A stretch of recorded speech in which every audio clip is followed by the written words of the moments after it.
Welcome back to Remember What's Next, everyone. We're back after our three-part special series. And Rabbi Spiro is in Israel. Welcome back. Great. Thanks for having me back. It's always good to be here. Yes, I am back home. Home America is only where I sojourn as a stranger in a strange land, and this is only a short visit to see family, basically, but hopefully back for good Amazing. at the end of the summer and the early fall, something like that, God willing. Cool. Okay, so since you're there, and we're going to talk about probably one of the most difficult and explosive conversations inside of Israel right now, which is the growing unrest around Haredi enlistment, army service, Torah learning. What authority does the government have to say what people should do or whether they should serve? And a question, I think, of shared responsibility, right? Who does what in order to preserve and protect a Jewish state? So, in recent days, tens of thousands of ultra Orthodox protesters have taken to the streets against mandatory military conscription. They've been blocking roads and trains. And at the same time, we're still in the middle of a war, right? We're still under enormous strain, and many of these protests, these violent protests, feel particularly tone deaf, and also we want to try to understand our fellow Jews as much as we can. So I think we're going to dig into a little bit of what this is. So if we want to understand what's happening, so that we're not just approaching it from black or white or judgment or non-judgment, how can we understand what's going on there? And, going to our podcast of Remember What's Next, how does this usually go for us when we are at war with ourselves and each other? Yeah, so yeah, being back in Israel, it's something we're not so aware of living in the diaspora. Even if we're very in tune to Israel, it's much more in the news here. A few days ago, the deputy head of the Supreme Court, his name is Noam Schomburg, who lives in Alon Shvut, which is in Gush Etzion, north of Jerusalem. His house was attacked by a bunch of, use term Charedim, ultra-Orthodox Jews. I believe they're from the Peleg Yerushalayim faction, which we'll get into at the end. But they're very, is over the issue of the Supreme Court ruling about the government has to deal with the issue of the exemptions from the army, which is now it's something like 80,000 people are exempt from the army, and apropos of October 7th of 2023.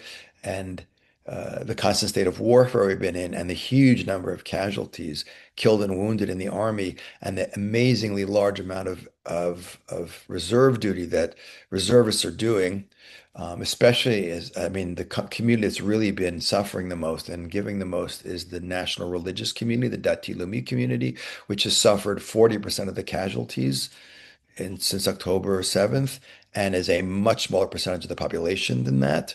So this Right. is really out there as a flashpoint. And we've had in Mhm. recent days, yeah, blocking the train from Jerusalem to Tel Aviv, had to turn back, blocking roads. The protests get quite vociferous, to say the least, burning stuff, throwing stuff, calling police and soldiers horrible names, Nazis, and things like that. So the question really is, rather than focusing, as you mentioned, it's remember what's next. Like, where does this come from?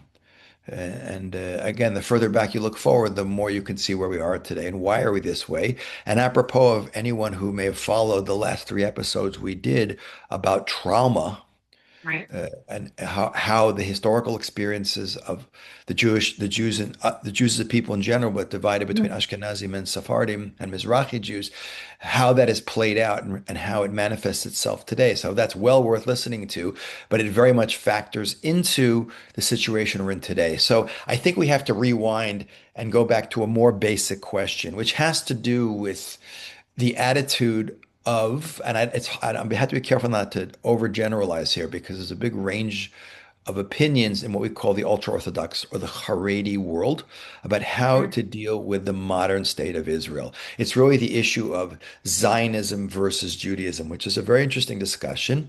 And to understand the reaction and the politics of today, uh, in terms of that community's interaction with the government of Israel, with the state of Israel, its attitude towards the army, we have to rewind to Zionism in general. I mean, the obvious question that anyone would ask is, since so much of Judaism is related to the land of Israel, the best way I've heard it stated was you can practice Judaism in diaspora, but you can only live it in Israel. I mean, we are a Yeah, nation. We are meant to be in the land of Israel. I can't say this enough that galut, living outside the land of Israel, is a punishment. We lose the land of Israel because we misbehave. This, by the way, will play very much into what we're going to get into later about the right. Orthodox world's reaction. We lost the land of Israel because we weren't keeping our contractual agreement with the big guy upstairs. We have this agreement, the covenant, and so it's a punishment. Um, but we now have in the Jewish world, we have for most of Jewish history for the last 2,000 years, Jews have lived outside the land of Israel. How do we, and since we always pray constantly to come back to the land of Israel, why should there be any opposition to reestablishing Jewish presence in the land of Israel? So to under Especially from the religious community who pray towards Israel all day, like three times a day, who at every Seder say next year in Jerusalem, like it's part of the liturgy and the practice of an everyday observant Jew that we are crystal clear about the fact that we are tied to the land, that there are so many mitzvahs that we can't do unless we're living in the land. So I think it's just a fascinating cognitive dissonance to live with this idea that you're an observant Jew, but you don't really feel connected to the land in a but certain way. but it really has, I think, in its root has more to do with who founded the modern Jewish state of Israel. Remember, Zionism and Judaism are very much connected, but Zionism is a national political movement. Jews wanting to reestablish a state of Israel. We have to distinguish between Medinat Yisrael versus Eretz Yisrael, the land of Israel versus the state of Israel, and who founded that. And we see that it's the opposition to that movement. It goes all the way back to its origins. It wasn't uniquely, by the way, the Orthodox Jewish world, not in totality, but in large part, was not the only group of Jews going back over 100 years ago to the 19th century. Late 19th century was opposed to it. The Reform movement was opposed to it. The Bundist communist Jews were opposed to it, all for different reasons. But those aren't really factors anymore today. The Reform movement is very pro-Israel for the most part. And there's not so many Bundist communist Jews anymore.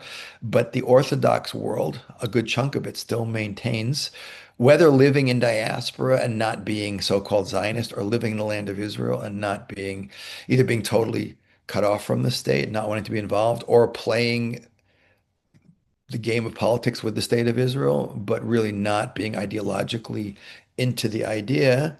They maintain that is the one large camp that we have to understand, like what is the origins of that. And to understand that, okay, we need to go all the way back to the beginning of the 19th century with the emancipation of Jews. I think we've spoken about this before.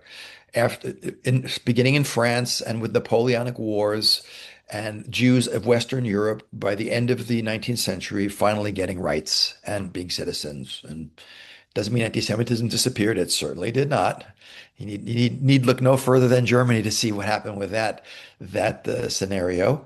But Jews living in Eastern Europe, which by this point was the vast majority of Jews, by the late 19th century, there's something like 5.5 million Jews living in what is the Tsarist Russian Empire, which is Russia, and mostly Ukraine, White Russia, those parts of Eastern Europe that were part of the Russian Empire. This is pre-communism. And remember, Russia in general was a feudal state up until the mid 19th century.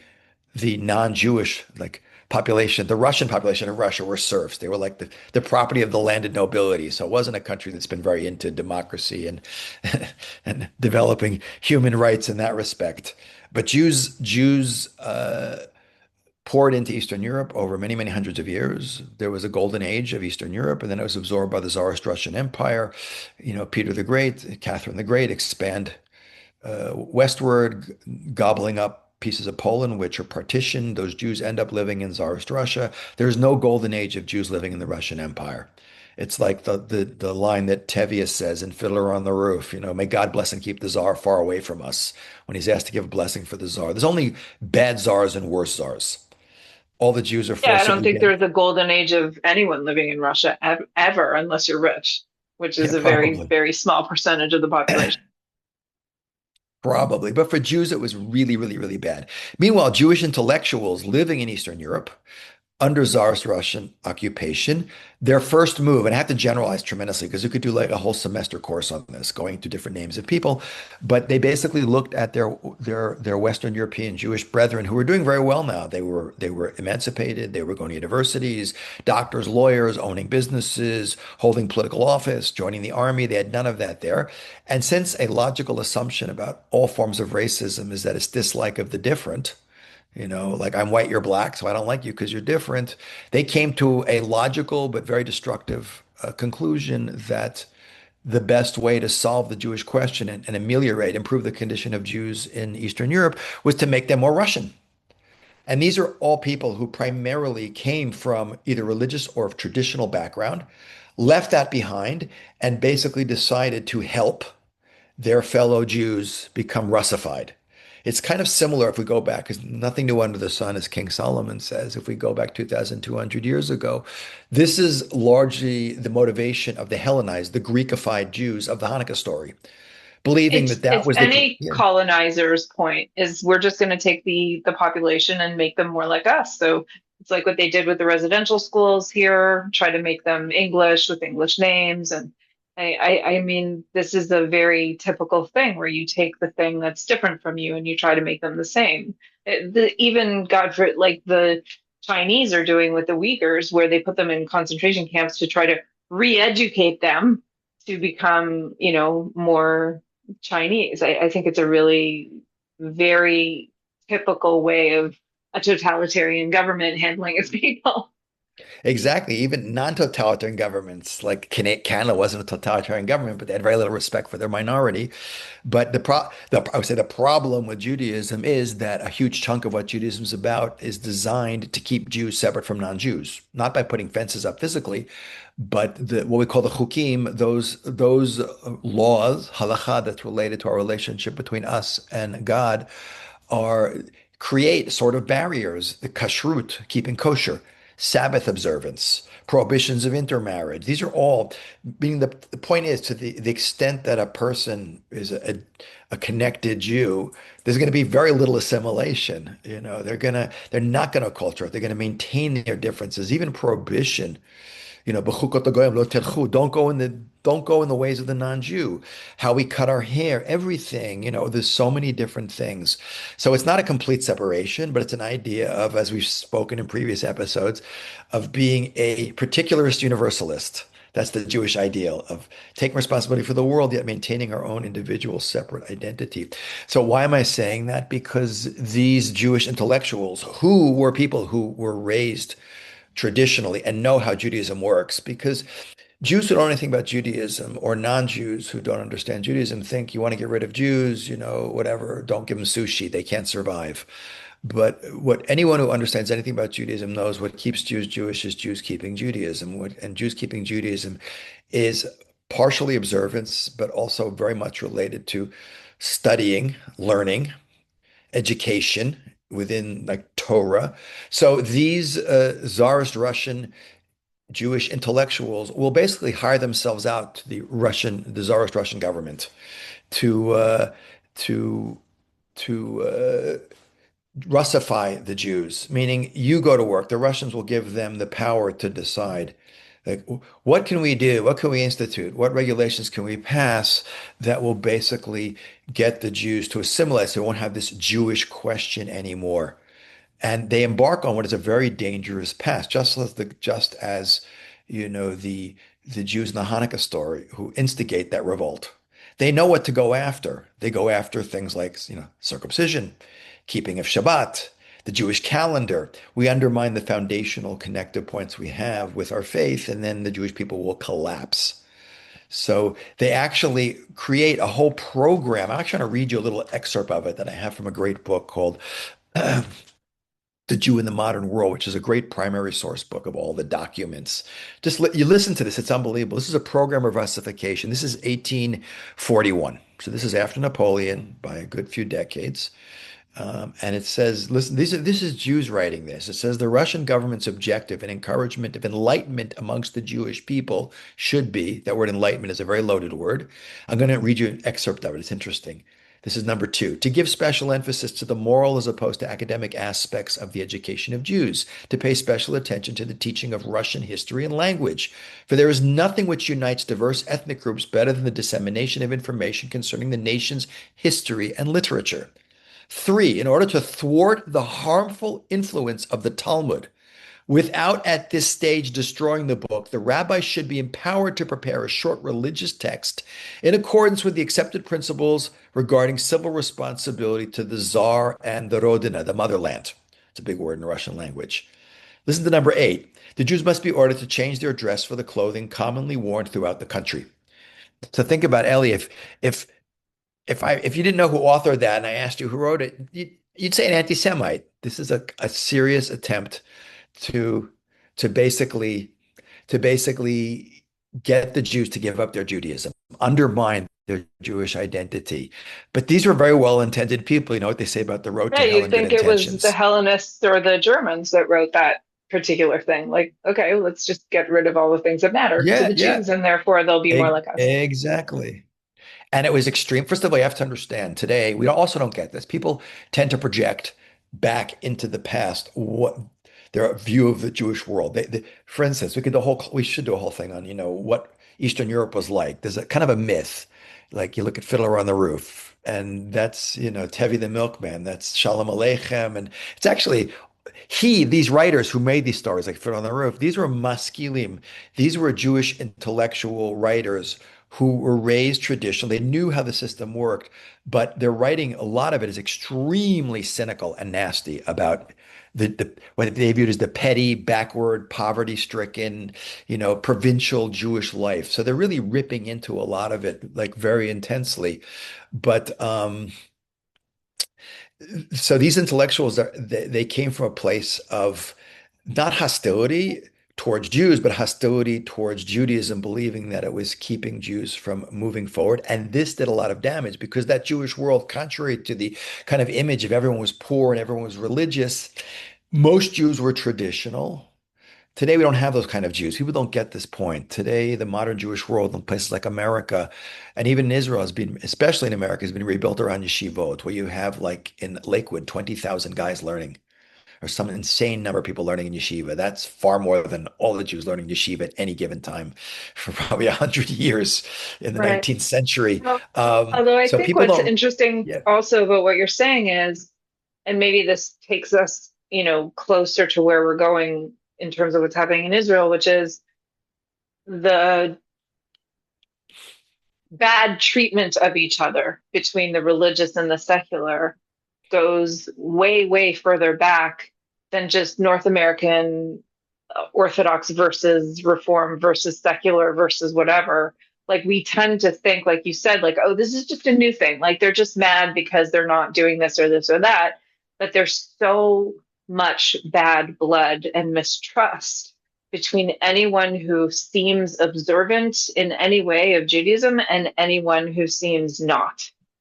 And I think what you're describing in terms of Russia, like they're like actively going after, and it's not just the Orthodox being judgy, right? Which is what a lot of they were just super judgy. So then they people who are secular feel judged. No, this was really animosity and really going after each other that creates this situation where there's years, like centuries of bad blood, and that's really important, I think, for people to understand that the mistrust of and the scoffing at on both sides is hundreds and hundreds and hundreds of years in the making.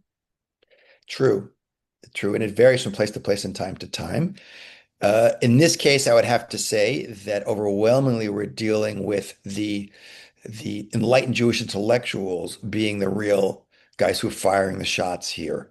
Again, the majority of Jews living in Eastern Europe are traditional-ish, not well educated. Yeshiva study was something that a teeny tiny, like 0.1 or 2%, that you had to be so dedicated. It's so funny. We could do it like time travel back in time. We talk about being Amelim Torah, like struggling or suffering for learning. Today, there's no Amelim Torah, like yeshivas today. Like, I've talked to people who learned in the Mir Yeshiva before World War II. You slept on a bench in the yeshiva. You got a piece of bread and onion in the morning. They would farm you out to a family during the day as in Tag to get like some hot food, a little protein. Then at night you had like a piece of bread and onion. You had like one change of clothes. And these were people who were really, and this is a teeny tiny fraction of percent, but this was the backbone that kept keeping the Jewish world going. But it's a very small percentage of people at the time. The vast majority of the Jews were just basically simple Jews who are, keeping kosher, keeping Shabbat, maybe going to on Shabbat if there's a rabbi in the community. A lot of communities didn't even have rabbis in proper shuls. There's all these little shtetls spread everywhere. So as a community, it was very tenuously holding on, did not have strong central leadership like we had today, and infrastructure and a great Jewish education like you can get. And these intellectuals will go after even the very small yeshiva, like Volozhin Yeshiva, which was established by Rabbi Chaim of Volozhin. It's in the early 19th century. It's the great grandmother of all modern yeshivot of today that come out, Slobodka and Navarduk and the Mir and Panovich. These are all the descendants, the shoot up. And out of that yeshiva came incredible Torah scholars. And out of the yeshiva came some of the biggest heretics in Jewish history, too.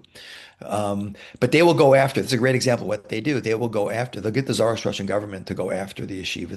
The Tsarist Russian government will start demanding any number of things from the yeshiva, certain number hours of secular study. You have to teach Tolstoy and not Talmud. Then eventually they demand that the rabbis have to have Tsarist Russian teaching certificates. And before the end of the 19th century, they made a conscious decision. The people who ran the yeshiva were just shutting it down. We can't keep it open this way. So it was very, very destructive. So this was the way things were going.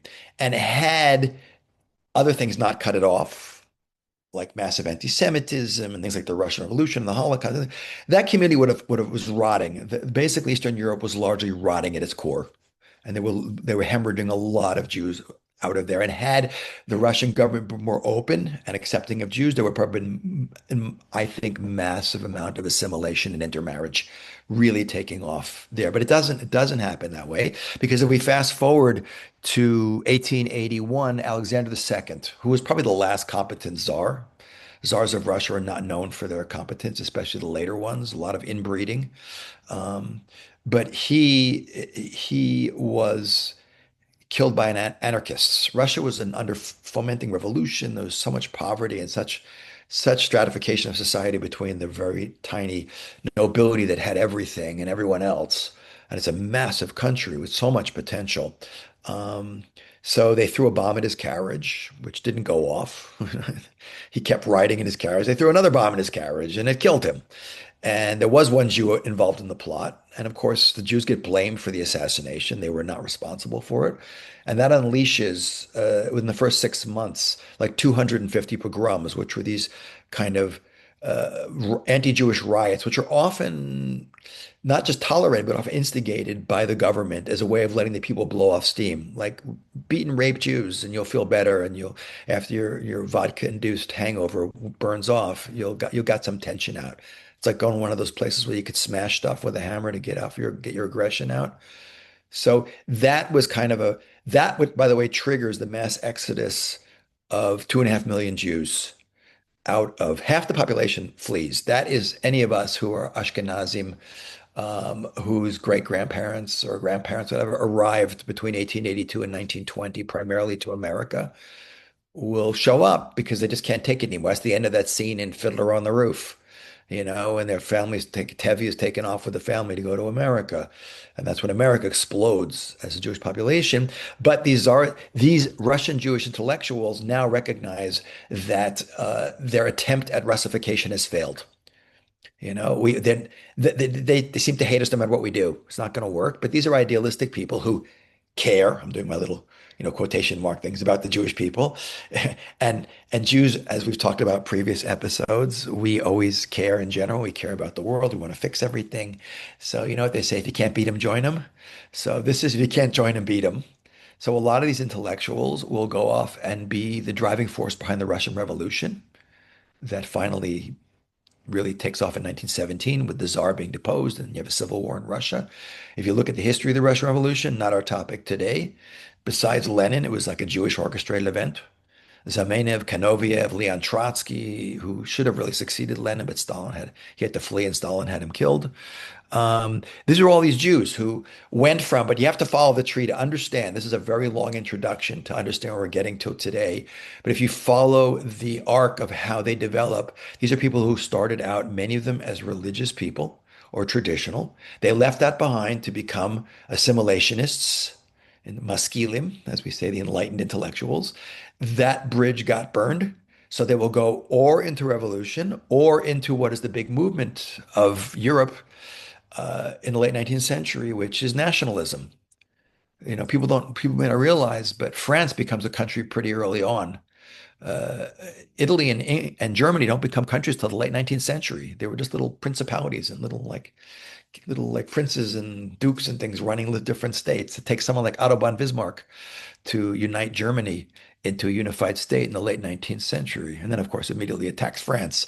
Um, so Jews, the nationalist sentiment has really taken off, and Jews buy into that. And this is the driving force behind Zionism. So now we understand they have to pause and focus, Ellie, to see that the attitude, and again, I'm generalizing here, but the attitude of a huge number of the intellectuals who are the founding fathers of what we call secular Zionism are people whose attitude towards Judaism and traditional Jewish lifestyle is going to be at best ambivalent and often extremely negative. But they basically, if you look at the attitude of all early Zionists, we're not talking about Herzl. Herzl is not the founder of Zionism. He joins not long after, but he, unlike these Eastern European Jews, is a Hungarian Jew living in Vienna. He's very assimilated. He does not come from the same background. But people like Leon Pinsker, who publishes arguably the first Zionist pamphlet in 1882, which is called, Auto-Emancipation. I'll read you a little excerpt from it. It's interesting. This is the attitude of virtually all the early Zionists. Since the Jew is nowhere at home, nor regarded as a native, he remains an alien everywhere. That he himself and his ancestors as well are born in the country does not alter the fact in the least. To the living, the Jew is a corpse, to the native, a foreigner, to the homesteader, a vagrant, to the proprietor, a beggar, to the poor, an explorer and a millionaire, to the patriot, a man without a country, for all a hated rival. Which means no matter what shape we twist ourselves into, you hate me because I'm different, I'll become just like you and try and assimilate. And then what they accuse us of? Look at Hitler. They're mixing their Jewish blood with the German blood. They're poisoning us. So the only solution they believed was we have to have a Jewish state. The reason why we're bounced from place to place and hated is because we have no passport, no port, no land, no army, no flag, no port, no port of refuge, no place, no one to protect us. And when we have those things, anti-Semitism will cease. Ha ha ha. Fast forward, 100 plus years later, and the number one excuse for hating Jews happens to be Zionism in Israel. But this is so important to understand this because these are the seeds of everything going on today. It goes all the way back to a lot of the animus that was directed towards religion and religious Jews by much of the leadership of what we call political Zionism. So we have to be fair and to understand this is really where it's coming from.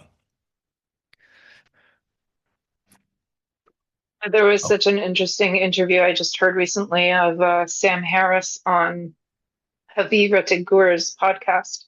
And yeah, I don't listen to everything that Sam Harris says, but there's no denying he's an intelligent person, and he's certainly been a stalwart supporter of Israel throughout, this war, which is fascinating as one of the four horsemen of atheism. But he said something so interesting where he addressed just the word Zionism at this point should be removed from the vocabulary because it really just has become like the root of all evils kind of thing, meaning the word itself has become a flashpoint and people feel they have to defend this ism rather than just saying I'm a Jew and I'm connected to this land and this is a part of what we do, that this ideological ism is actually in the way for us being able to defend our case and say what our connection is to the place, which is just an interesting, from an academic point of view, an interesting that the ideology gets in the way of the actual connection. So Yeah, but yeah, interesting. that's very true. That's a byproduct of the separation of Jewish religious identity from national Right. identity, because for 2,000 years, even today, people, Jews, or Hitler considered Jews a race, but Jews are considered by the by European American society as just white people with a different faith. And Mm-hmm. somehow they're foreign colonizers, but we understand as a national identity and it's connected to the land. You don't Right. hear the term used, you have Zion in the Torah, the word, but it's not described. We have the land of Israel, and there's a continuous connection. It's the most basic promise that God gives the Jewish people. Starting with Abraham, it's not about giving them the Torah. I'm not knocking, God forbid, the Torah in any way, but the promise He Yeah, makes from the but very beginning is Zara Tenet Ha'aretz Hazot, to your seed I will give this land. It's a promise of a people getting a unique piece of real estate. They can actualize their unique mission and their potential. So that's a very interesting yeah, I think point. it's interesting that we haven't gone back to just saying we're just the Israelites. Yeah, Like, maybe right, we're not there was a big. Zionists. We're not even Jews. Jews was also a portable name after this, after the kingdom of Judah. We're the Israelites returning to You're our right. You're right. ancient homeland. B'nai Israel. B'nai Israel is exactly. There's a big debate in 1948. What we're going to call ourselves. Maybe we'll be like Right? Zion land. But to go back to what we were talking about, it's interesting that part of this attitude, because you really have to fill in the picture, part of the attitude, and again, I'm generalizing, of much of this, the secular Zionist leadership, that is overwhelmingly Eastern European, was that Judaism kept Jews Jewish in diaspora, but in a terrible situation of poverty and oppression, with no autonomy of their own, no freedom. It's bad, bad, bad. And what they wanted to do, in keeping with the spirit of nationalism and ameliorating the condition of Jews in their own national homeland, was create a new kind of Jew. And this is something most people don't really appreciate. They didn't even like the term Jew. We're talking about terminology now. They wanted the term Hebrew, because Jew is kind of associated with Interesting. diaspora. Hebrew associated with, sounds more ancient. It's associated with the language, which was never a dead language, but was not a spoken language. One of the things Right. that Zionism Definitely will do. closer. Yeah, Eliezer ben Yehuda, go read about him. He will resurrect what was a language which was never dead, but was used for prayer and study, but into a spoken language, which is quite an accomplishment, quite unusual. Yeah. But we need to create a new kind of Jew, a Jew who's first of all rooted in his homeland, a Jew who's not, remember, Jews in diaspora had become overwhelmingly urbanized and were, of course, in Eastern Europe, largely living in little townlets, often, very in tremendous poverty, and in cities and in communities, not necessarily ghettos at this period of time, not in Eastern Europe, but you look at these pictures, Roman Vizniak's pictures of Eastern Europe prior to the Holocaust, of these little narrow, filthy streets with ragged-looking Jews kind of moving around the streets, and it looks very poor. And he has pictures he took that's unbelievable in the basements of people living there in rags and filthy. He said, "This is not the Jewish people. Look at the Bible. We had a land. We were fighters. We were farmers." They really romanticize this. Look at the early artwork of Zionism and the people they chose to glorify, people like King David and the Maccabees. Of course, disregarding the fact that these were very holy people who were fighting holy wars and very connected to God, but they chose to selectively paint them in a certain way. But that only further kind of threw disdain on these religious Jews who had these diaspora names. No one in the Bible is named Schwartz, Goldberg, Finkelstein. You got to have these names. So they basically wanted to create a modern kind of Western style state, with all the trappings of a European kind of city in the Middle East, with a new kind of Jew who was not religious. Yes, he had the Bible, because the Bible's our history. And yes, we keep these holidays like Passover and Shavuot and Sukkot, which people forget. It's interesting because in diaspora today, people forget all about this. These are agricultural holidays, Like Shavuot, we talk about the time of the giving of the Torah, but it's never mentioned in the Torah as the time of, it's mentioned as the Bikurim, bringing the first fruits. That's what Shavuot was about. So we need to get back that we'll have that Bible as our history, our culture, but not the religion thing. We're not going to count on God to save us. He didn't make it. Look at how bad it was for us living in all these places. We're going to take our own future into our own hands, like people had done elsewhere. We're going to rebuild our own state. We're going to build and be built by rebuilding the own state. We need a new kind of Jew. And that will lead to a very negative attitude often towards religious Jews of Europe as being passive, as being weak, as being sheep to the slaughter. Again, I'm generalizing, but that's you see this everywhere in the literature and the conversation. Again, only further creating a divide. These people, like if you're a religious Jew or rabbi in Europe, these people have zero respect for Torah. They have zero respect for traditional Jewish lifestyle. They want to create a Jewish state in the land of Israel that is not based on Torah values. I mean, sure, we were given a land, but we were given the software package called the Torah, which we were supposed to bring into the land and live. That's where you can only fulfill those commandments. We're supposed to live as a holy people in a holy land. And this attitude really can become quite hostile. There's one of the great figures of modern Hebrew literature, because once Hebrew is resurrected as a language, we need Hebrew literature, not just biblical literature, is Chaim Nachman Bialik. Bialik was a very interesting character. He is one of the formative figures of this whole modern genre of Hebrew literature. He was orphaned at a young age, raised by his very religious grandparents. He ended up in the Volozhin yeshiva. He went off the derech, so to speak. He ended up, I think, going to Odessa, which was like kind of Greenwich Village or Haight-Ashbury of San Francisco. It was a very artsy, creative place. He left. Now he knew his Judaism. I think that had he stayed in the yeshiva world, he would have become one of the greatest rabbis of the last hundred and something years. He was a genius of a person.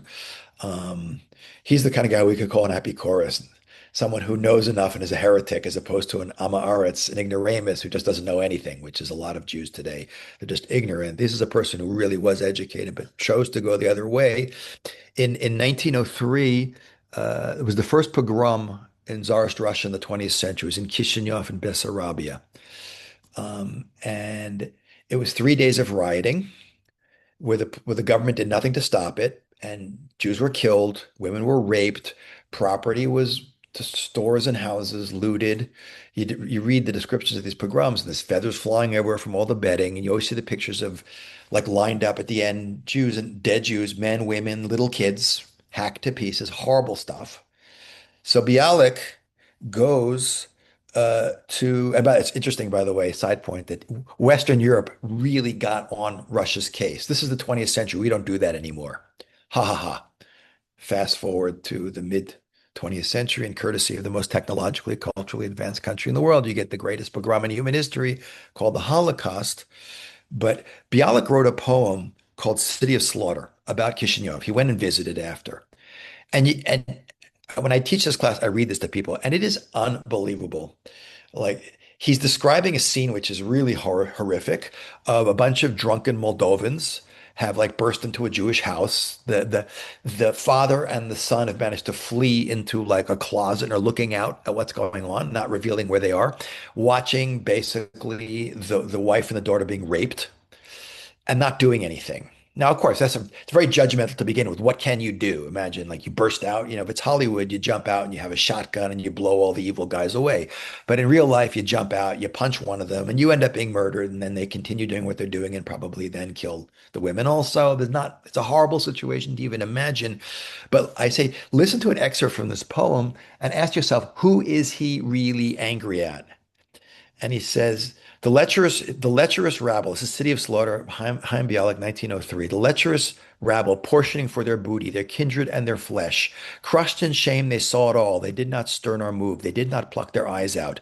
They beat not their brains against the walls. Come now, and I will bring you to the lairs, privies, jakes, and pig pens, where the heirs of the Hasmoneans lay, with trembling knees, concealed and cowering, the sons of the Maccabees. It was the flight of mice they fled, the scurrying of roaches was their flight. They died like dogs and they were dead. I mean, that's a horrifying image.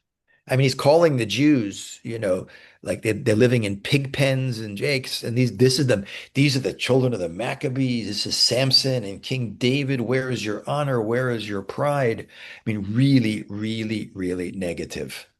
Hmm. So, so imagine what would the reaction be of the rabbis of Europe seeing this phenomenon happening? They already saw that these people had done a lot of damage, like, and now they're moving back to the land of Israel and creating a state that has no Torah infrastructures. There's no spiritual roots. They might be building stuff, so they're going to dig in and again, overwhelmingly the majority of these rabbis will come out. And I'm talking about, Poland, Lithuania, the center of the Jewish world, the center of the Torah world. That's where it is at the time, and be very hardcore anti this whole movement of Zionism. Like, we only lost the land of Israel because we didn't keep the Torah. How do we expect these people who have no respect for it all to build a Jewish state? This is totally not the way it's going to go.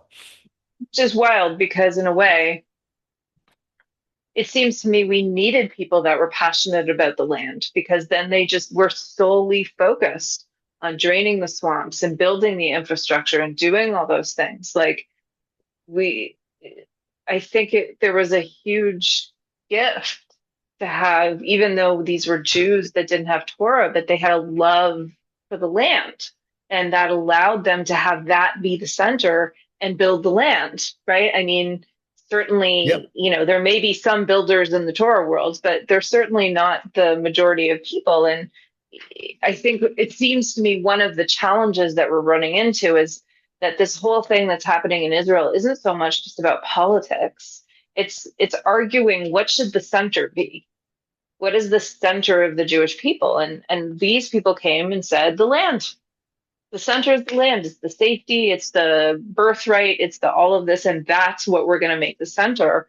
Whereas other people would say Torah is the center, or Musar is the center, or Tikkun Olam is the center. Or I'm not equating, but I'm just saying a lot of our arguments today seem political, but they're actually trying to define what is the center of our Judaism. This is what I think should be the center.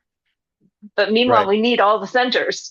We Right. can't survive if we only have, there can't just be one center because we're also Am Yisrael. We're also a people with a land and a mission, but all of those things have to go together somehow. And it doesn't mean every single person is going to have all of those centers within them equally.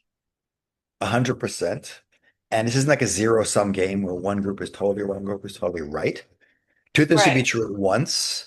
And we'll, please God, we'll get more into, how it plays out. But the whole focus of this, and again, I'm a big Zionist, and no one should misunderstand what's going on here, but we have to understand the root of the reaction of the Orthodox world in general, not completely, but a good percentage of it is coming from this experience of, like, you could argue that had the secular Zionist movement been more traditional, it would not have gotten such pushback. But because so much of it was so negative and hardcore against, and didn't even want, we don't want these ghettoized Jews coming, who have they have to be retrained. They have to learn how to be, people who are fighters and farmers. They have to drop their galut mentality. As a matter of fact, all the early Zionist leadership had to change their name. It wasn't a nom de guerre, so to speak. You had to literally change your name. Like David Grun from Plunsk, Poland is David Ben Gurion. Shimon Persky, Lauren Bacall's Interesting. first cousin, the actress, both Perskys. Interesting. It's Shimon Peres. Yitzhak Right. Shamir, his name was Yezernitsky. You had Which to I do think is a this. great thing. It's like you're letting go of your slave name and Right. coming back to reclaim who you are. I think there's a lot. You could say that, but and again, if you look I don't want to get too far ahead of myself, in the Dati Lumi world of today, there's much of that going on. Like Bibi Netanyahu's original name was not Netanyahu. That's the family changed their name back because they're a revisionist Zionist family, and that's what you did. But it's just showing you we need to create a new kind of Jew, starting with the name. We got to change everything. So, so, and so the reaction of, that Jewish world, the Orthodox Jewish world, which had survived in diaspora for 2,000 years and clung to the Torah and made it through, hell and beyond because they were able to stick to like learning and keeping and made it through. So many Jews didn't make it physically or spiritually.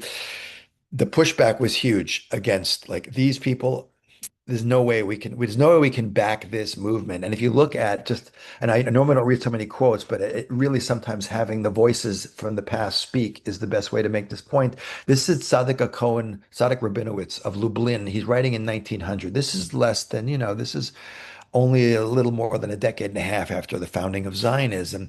He really summarizes what a good chunk of the Orthodox world and rabbinic world found abhorrent in the whole idea of what the secular Zionists were doing.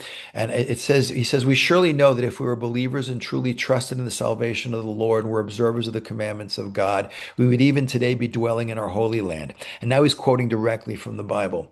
Why did the land perish? Like, why do we lose the land? Because they abandoned my laws, which I put before them. End of quote. He says, it has already been made clear the Zionists reject all the commandments and cleave to any manner of abomination, every manner of abomination. It may be assumed that if the Zionists gain domination, they will seek to remove from the heart of Israel belief in God and in the truth of Torah.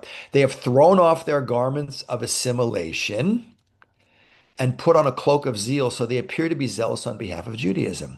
They are, in fact, digging a mine beneath our faith and seeking to remove Israel from beneath the wings of the Shekhinah, from beneath God's presence. The heretics and the transgressors within the camp of Israel do more damage to us than those who left the community.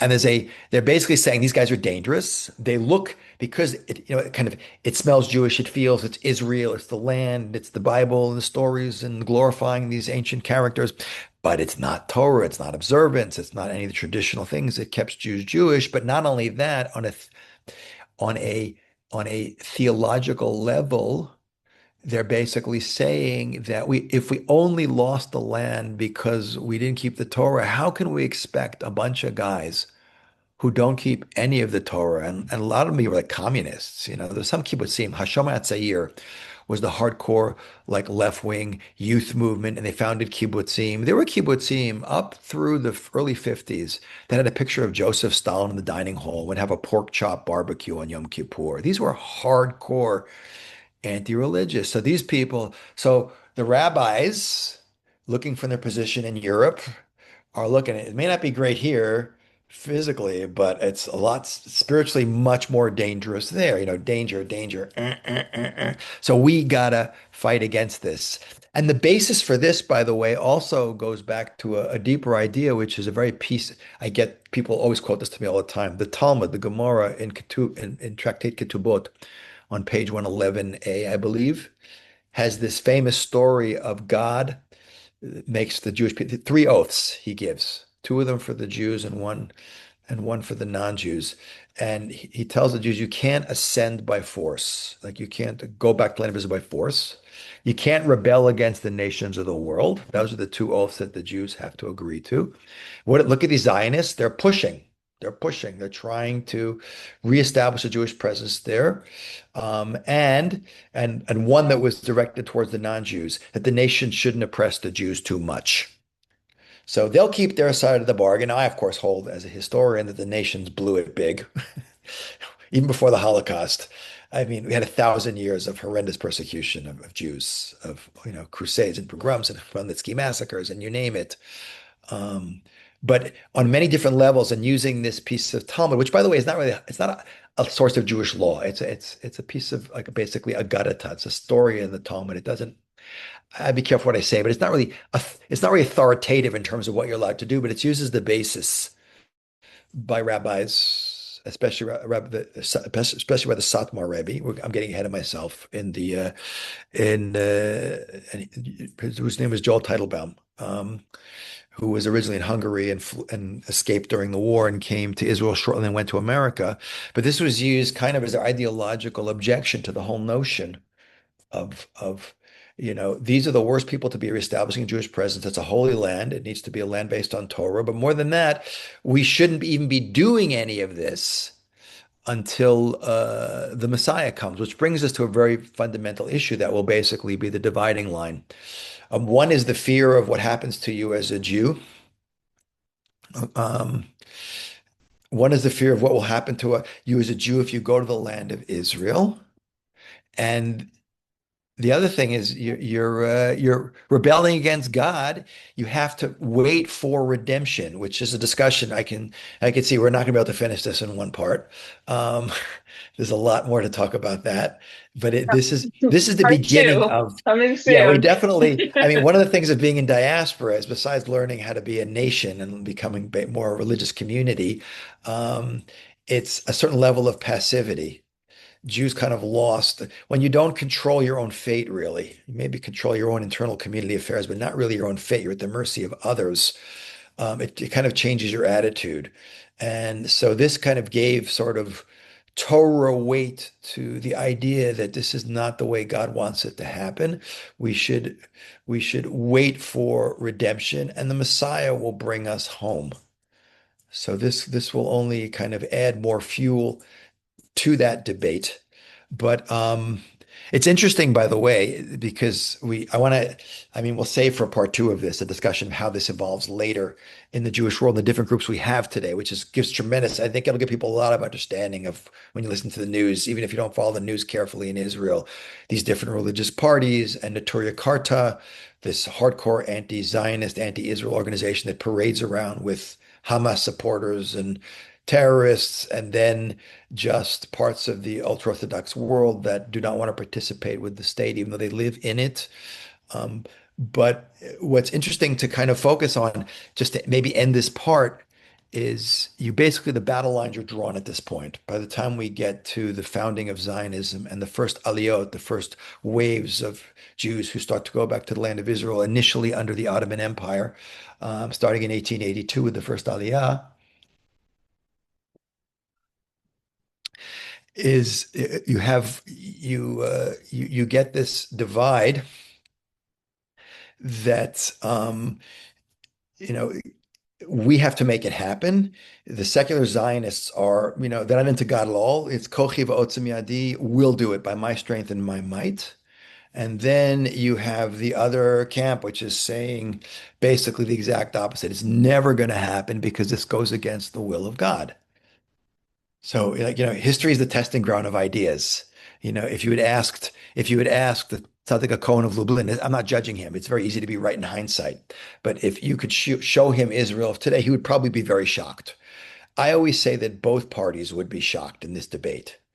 Because Sure. if we fast forward 100 years later or more, which is where we are today, since all these discussions were taking place, we see on one hand that you know Israel has become a state and has exploded in population and developed and prospered against all odds, being in the worst neighborhood on the planet Earth. 100 years ago, and I can even show you letters of rabbis telling Jews, Eastern Europe was terrible. It was the poverty, the oppression, it was melting down. Jews are looking to get out, but big rabbinic leadership was saying, stay here, at least you'll stay Jewish. If you go to America, if you go to Israel, in America, there's no religious infrastructure. There wasn't any. Today, there's tremendous religious infrastructure. I mean, the OU, Orthodox Union, gives kosher supervision to, I think, more than 500,000 products. There's Right. gigantic yeshiva, like Lakewood being the biggest of all, but you have Bnei Yisrael, and you have, the, but that didn't exist going back 100 years ago. So that was a desert. You go there spiritually, you end up working 7 days a week. You go to a sweatshop, you work Shabbat. Once the Shabbat goes, that's it. Your Judaism is going to go out the window. It might take a few generations to be completely gone, but But that was their prediction, was that's that gone. it would And be if the you go end. to Right. Israel, and if you go to Israel, the secular Zionists will get their hands on you, and they also it'll kind of feel Jewish and smell Jewish, but it's not. There's no Torah in there. There's no kashrut. There's no Shabbat. So stay where we are. Now, of course, looking back in hindsight, we see that fast forward 100 years later, and what was the center of the Jewish world, there's nothing left of it. You can go visit Chachmei Lublin, which is where Daf Yomi began, with Meir Shapiro, but it's an empty building that the Lauder Foundation fixed up. The largest, what Eastern Europe is the largest Jewish cemetery in the world, full of the millions of Jews who were slaughtered in the Holocaust and the millions of Jews who died there for the centuries that we lived there. And now the land of Israel and America, the two places where they would have told you not to go, have 90% of the Jews in the world and 90% of the Torah. And it's counterfactual historical speculation, meaning it didn't happen. But you could think if the rabbis had decided differently, that we got to roll up our sleeves and send rabbis out there like the Vilna Gaon did in the late in the the very early 19th century, sent 500 of his students from Vilna, Lithuania. He's arguably one of the earlier Zionist rabbis to establish Ashkenazi communities. That's the foundation of the Ashkenazi communities of Israel today, or his students that he sent. Had more people gone, it may have been rough, like Chabad does. They go where no Jew's going to live. But had more Jews been willing to do that, maybe we would have had a different story, a lot less assimilation. Maybe we would have had an Israel that was founded, that had a lot more Jewish soul to it than it had to struggle to get in a much longer period of time with a lot more difficulty. And America would have had a lot less assimilation and a lot stronger infrastructure too. Um, but we see the reality is that it's clearly where things were destined to be was the United States, which I hold as the last great diaspora community, and the land of Israel, which is the final destination of all Jews. So in that sense, I think the Orthodox rabbinic leadership would be quite surprised. But I think also the secular Zionists would be, some of them, horrified to see how traditional Israel is today, despite all the hurdles we had to get through because of the way it was established and all the politics and everything that went on. I believe personally the majority of Israel today is either religious or traditional, the traditional Jews being the Mizrahi Jews that we've talked about many times. They would be horrified. Even these hardcore anti-religious Shomer kibbutzim, many of them have synagogues in them today. And there's a massive, the holdouts, there's not so many hardcore anti-religious people left in Israel. Most of them are quite old. My experience is most of the young people in Israel are pretty open. So it's interesting how it worked out. Right. So, but it Like goes the back best of the to best, the best of the best worlds and the worst of the worst worlds, and then all like each person got their dream and their nightmare. Like it's fascinating. yeah. So two things kind of turned out to be true at once, and you think about it, that Zionism, there really is no such thing as what's secular Zionism? Falafel folk dancing. I mean, the falafel is not indigenously Jewish, and the folk dancing was taken from the Caucasus. They kind of created this modern kind of culture that synthesized a lot of stuff in there. But I mean, Judaism is such a part of what Jewish culture is about. You can't separate that out. And there really are not a lot of hardcore secular Zionists anymore. Most of the real Zionists I know either live outside the land of Israel or the religious nationalist crowd. But look what it did in 100 years. It put in the physical infrastructure into the land of Israel. It built the roads, it built the electric grid, the water system, the army, the agriculture. It kind of like laid the foundations to plant the spiritual stuff in it. And then it kind of, because it really can't sustain itself. It kind of just like sort of, it's still there. Zionism is a movement, absolutely. A lot of people say they're Zionists, but that driving kibbutz pioneer spirit, you don't have that anymore. Now it's a bunch of Thailandi workers doing all the agriculture, and a bunch of Arabs doing all the building, and now they're bringing in Chinese and Indians since October 7th. So that is very, very interesting point. And I just wanted to end with like an interesting little thought that Rav Soloveitchik brought down when the famous Rabbi Yosef Ber Soloveitchik of Yeshiva University gave 5 lectures in 1965, and he came from a very very ultra Orthodox family, and became very much the big rabbi of modern Orthodox Yeshiva University and also Zionism. And he had an essay called "And Joseph Dreamed a Dream," and I don't want to, obviously I want to finish up here, but he tells the story of Joseph as a young man having these dreams of all his brothers and his parents bowing down to him and everything, and it gets him in a lot of trouble. His brother thinks he's a megalomaniac. The brothers think that he's a megalomaniac, and they plan to kill him. They sell him as a slave, and because they had their understanding of it, this guy's dangerous, and he just didn't realize the implication of how his dreams would be seen by his brothers. Like, he didn't have enough, I guess, filters to understand. But in the end, exactly what he dreamed came true. He ends up being the CEO of the greatest empire in the ancient world. His brothers do come, and his father. They're all bowing down to him. And again, I'm not doing justice to Rav Soloveitchik, but the point he makes is extremely powerful when looking at this whole debate. And again, we have to do part two. But he says in halacha, we decide, we paskin. There's a famous story in the Talmud. The rabbis don't decide. I mean, the God doesn't decide. He gives us a Torah and he says, Lo b'shamayim he, and then we have a Sanhedrin, and we go according to the majority. There's different opinions, but it's a democracy within the Sanhedrin. So it's in our hands. Voices from heaven don't tell us what to do anymore. But he says in history, and this is a fundamental point, he says God decides. You can't say that anything happens in history is not the will of God. Of course, it's a combination of the decisions we make as a nation, like going into exile, good or bad, the highs, the lows. Nothing is outside of God's control. This is not like the idea that there's God and the devil, and sometimes the devil wins and sometimes God wins. So it's clearly, from my perspective, this is how I understand it. God wanted the Jewish people to return. He didn't want us to passively wait. But he saw that the much of the rabbinic leadership wasn't going to make it happen. So he took these people who are hardly the most connected spiritually, but they did a certain job. They jump-started a process. And maybe in part two, we'll talk about where we are in that story in terms of messianic redemption, because it's very clear to me where we are there also. But he took those people and they got it moving. And we have a state of Israel today, albeit it could have been a very different state had it been done differently. But it just Right. reminds me of a story I heard from Rabbi Weinberg, my Rosh Hashiva, who's one of the real founders of the whole Baal Tshuva movement of Kiru, of bringing Jews back. He used to tell us when he was a young man in Loyola University going to night school, getting his graduate degree, he would try and convince secular Jewish students to be religious. And he apparently got a couple of them to keep Shabbat.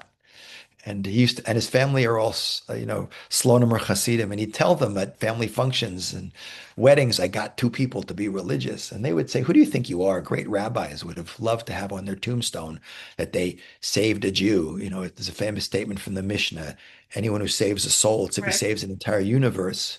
He said when he was younger, he didn't know how to answer, but when he got older, he always gives this analogy which stuck with me for years. He said it's like you go to see a building site with a crane lowering a huge thing of bricks on top of a building, and it's like a ton of bricks, and there's a guy down below with his hand up keeping the thing from swinging. A person who's an idiot thinks the guy's Superman. He's holding up a ton of bricks with his hands. But anyone with a bigger picture understands that the bricks are being lowered from above and he's just directing them down. So he used this analogy for the Baal Tshuva movement. He said, God wants his children to return. For too long, we have sat passively waiting, watching us bleed Jews, being defensive mode as opposed to being on the offense, which is always the best strategy in warfare. As the Romans said, "Sivi pacem pare bellum." You want peace, prepare for war. He said, he said, this is what's going on. So he was one of the people who saw that we got to start getting out there. And this is a story that happened to him many years ago. Fast forward to today, and Kiruv and the Baal Tshuva movement and all of this is huge. A huge percentage of all Orthodox Jews in the world today are either Balei Tshuva or children of Balei Tshuva. So you can put those two things together and see that it seems very clear to me as rabbi historian that God had decided after 2,000 years of exile, it is time to come home. It could have happened differently, but that Zionist movement, as flawed as it was and as much damage as it caused in many ways, accomplished absolutely unbelievable things and set the groundwork for moving forward in history to get us where we are today. We still got a lot of challenges, but we're very much further in that process. And I think what we'll talk about next time, because of course we never finish what we want in one episode, is like understanding, okay, how does that play out today? But it's fundamental that anyone who listens to this next part has to listen to this part. Otherwise, it just won't make sense to them. So, okay. So next time we'll get into the present day situation that we were describing, which is this deep division between whether people in the religious world feel they should serve and whether how does the government navigate that in a country at war. So okay, we'll get into that next part. And it's Awesome. not just, by the way, Ellie, not just the army issue. It's the whole issue of interacting with the state, but it's the whole issue of is this part of the process of redemption or not? Right. That's the real issue. That is the real issue. Is God's hand involved in what is going on? Or we still continue to look at it as some project of a bunch of secular nationalists? Yeah. Very great. Awesome. All right. Thank you so much, Rabbi Spiro. Thank you everyone Thank for joining you. us. Watch out for part two. We'll be back soon.